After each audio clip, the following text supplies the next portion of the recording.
बुलढाणा जिल्ह्यात वादळी वाऱ्यासह झालेल्या अवकाळी पावसानं 1086 हेक्टर क्षेत्रातील रब्बी पिके आणि फळबागांना तडाखा बसलाय। कृषी विभागानं केलेल्या प्राथमिक पाहणीत ही माहिती समोर आली आहे। 15 फेब्रुवारीच्या संध्याकाळी आणि रात्री अवकाळी पावसानं जिल्ह्यात हजेरी लावली। बुलढाणा, खामगाव आणि नांदुरा या तालुक्यात अवकाळीचा जोर जास्त होता। कृषी विभागानं शुक्रवारी केलेल्या पाहणीत या तालुक्यातील 48 गावांना चांगलाच फटका बसला आहे। तसेच 1086 हेक्टर क्षेत्रावरील गहू, रब्बी, ज्वारी, हरभरा आणि मका या पिकांसह फळबागांचं नुकसान झालं।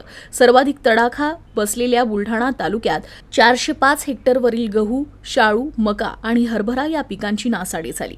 तालुक्यातील 13 गावांमधील शेतकरी बाधित झाले। खामगाव तालुक्यातील 20 गावांमधील 375 हेक्टरवरील फळबागा, गहू, हरभरा, मक्याचं नुकसान झालं।